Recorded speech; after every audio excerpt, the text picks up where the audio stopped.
Came with a bunch of bonus figures. Hold on.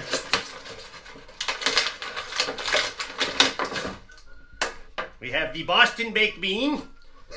Whoever his name is. That's what he wants to be called. He's a Boston Baked Bean. Who else we got? He's so squeaky. Some sort of Cheeto.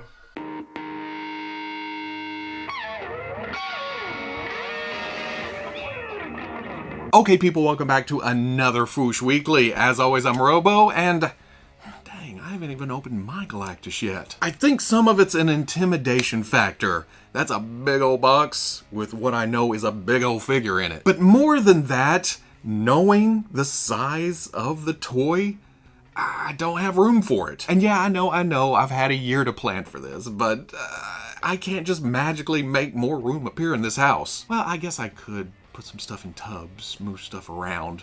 Still, though. In fact, Galactus is in the other room with other toys stacked up on top of it. It's now kind of an expensive table. Okay, yeah, tables can be more expensive than the price of that figure, but hey, you know... But that's problems for another day. I'll get around to it at some point.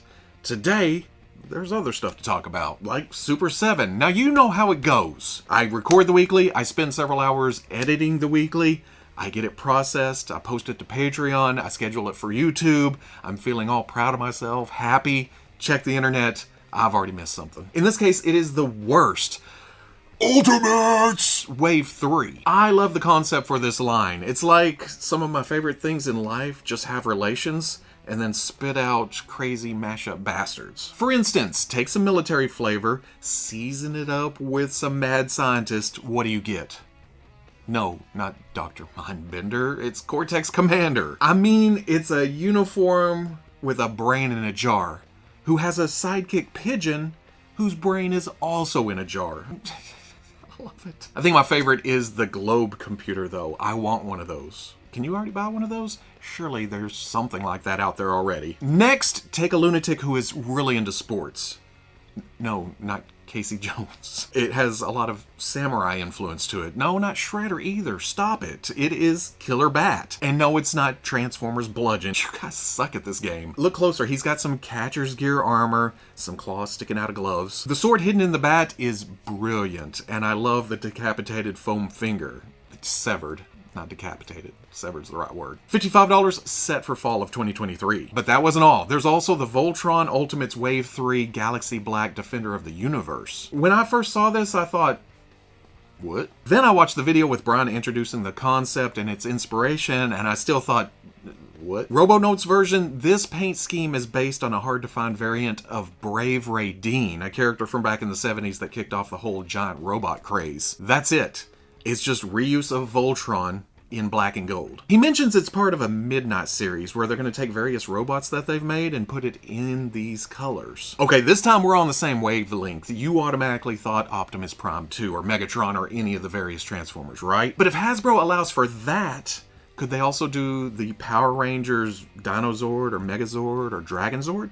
How about a Midnight series Mechagodzilla? And I know they're not giants, but there's also Robot, Rocksteady, and Bebop from TMNT. In my head, I'm already picturing these side by side on a shelf, all dark and regal, and it's not a bad display. Again, $55 next year. Finally, earlier in the week, there was this Ultimates tease, and I'm gonna be honest with you, like I always am, I stared at this way too long. I wonder what this could be. And then I finally read the fine print at the bottom. It says, ThunderCats. And then I was like, oh yeah, it's ThunderCats. Then today, Super7 solicited the ThunderCats Ultimates Reptilians with color variations to make the Guard, the Warrior, and the Brute. These all reuse the Slithe base body, which is appropriate, and then there are 3 different heads at play. One closed, one slightly open, one wider open. Each figure comes with 2 variations of those heads, and then unique torso overlays, bracers, ankle guards. Oh, and the new weapons like the teaser showed. These days, bigger figures would have raised the price, but because of the reuse here,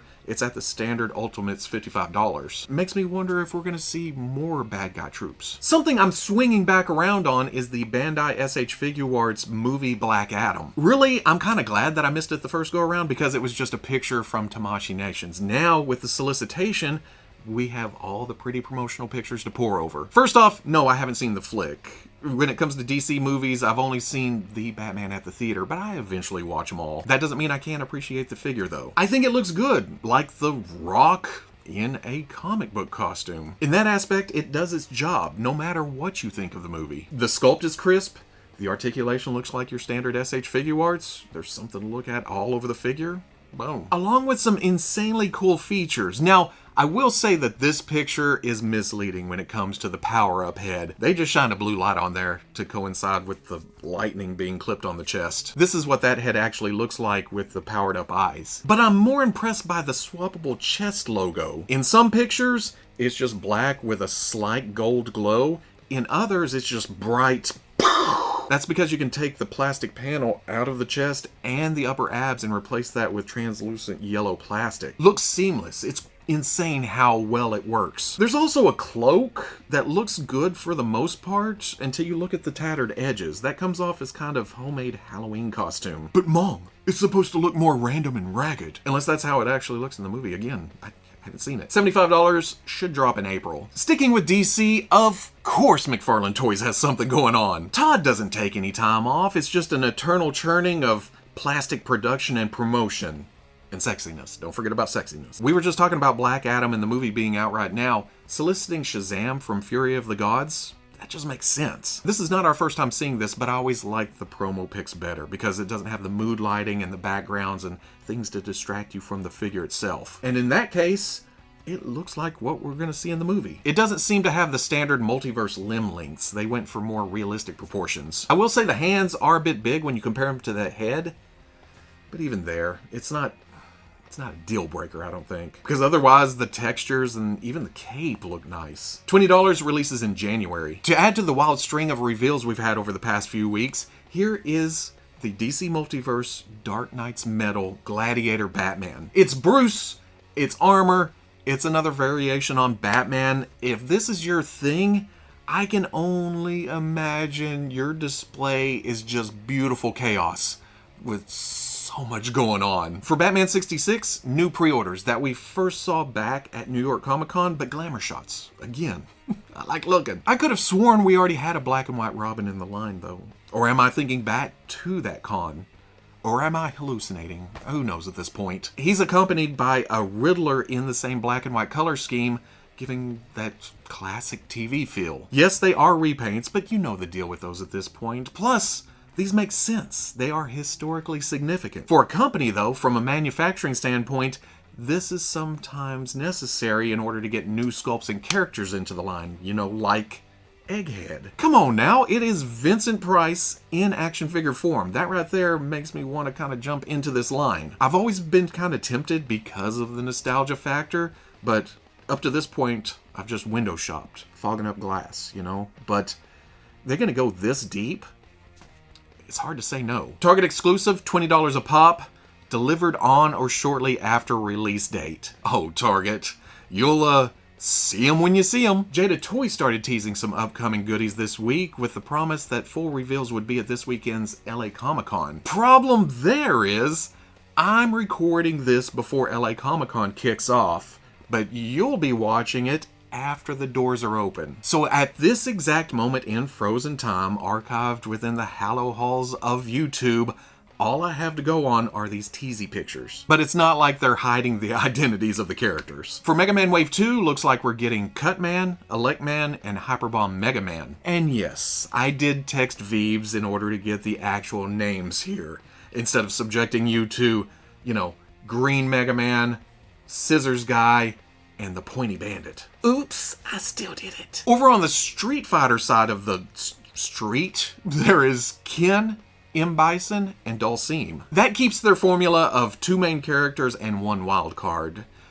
Although, even with my limited knowledge of fighting games in general, I know Dulcim. So in my mind, he's a main character, but apparently not. Actually, I'm obviously not an expert in either of these properties, but Jada Toys makes good toys good. So I'm looking forward to these. We should be getting pre-orders for Wave 1 soon, and hopefully, if they're showing Wave 2 before that, then these should be hot on heels, right? Directly afterwards. So why not jump into a game property I know even less about, but I like good-looking toys. And that's what this is. Here is Good Smile Company's Demon Souls fluted armor. What can I say? It looks badass. All the silver with little color flourishes in places, the intricacies of the sculpt, just... At its base level, it would be awesome to put a realistic knight on the shelf. But then you can also amp it up with a big honkin' magic sword. Or an anvil punch type thing to give him the upper hand. See what I did there? There's also Mega Shield for Mega Defense. This looks like someone found an actual old rusty knife out in the yard in the mud and stuck it with an action figure. I'm guessing it is some kind of special weapon in the game. It just looks different from everything else here. It looks out of place. I'm going with it. Basically, Robo don't know, but he'll tell you all about the toy itself, like the hows and the whens and the wheres and the how muches. $115, due out next October. Link is in the description. Hey, 2023 being right around the corner means it's time for another Star Wars anniversary. Return of the Jedi celebrates 40 years, which means Hasbro's going to serve up another wave of retro-carded Black Series nostalgia tugs. You knew it was coming. Like Wave 1 of Return of the Jedi that they've already solicited, and the waves that came out for the 40th of Empire Strikes Back and A New Hope, these are mostly just repacks on a vintage-inspired card, but there are some gems. First, Emperor Palpatine, who is no different than previous releases. Well, okay, the first release wasn't photoreal, then they souped it up a bit, and then they archived it, and now they're vintaging it. If you're into the presentation, there you go. If you missed out on Emperor Palpatine, there you go, even though that archive edition is on the pegs right now. The Stormtrooper looks like a straight rehash too, but in this case, it's an army builder, so more the merrier. Plus, I've always been a sucker for that card back.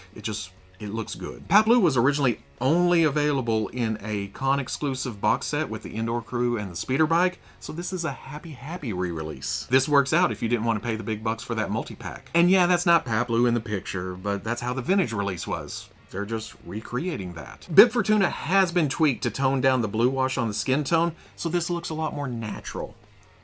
As natural as a pale-skinned Twi'lek with teeth and red eyes looks, you know? It includes the cups from the first release, but I think this is a missed opportunity to give us the vintage staff. Just as a, you know, a little extra, a little gimme. Then rounding out the wave is Chewbacca. All new head, has a chain sculpted around the neck so he can be dragged into Jabba's palace by that new and improved archive Boosh. Bosh? Bausch? I make this joke every time, don't I? This is a definite buy. It has newness. It's using that newest Chewbacca body with the single joint in the torso, works better than the original release, and it just looks good. I think during the video reveal, they said that the colors on the fur matches the solo Chewbacca instead of the previous, more orangey Chewbaccas. So there's that too.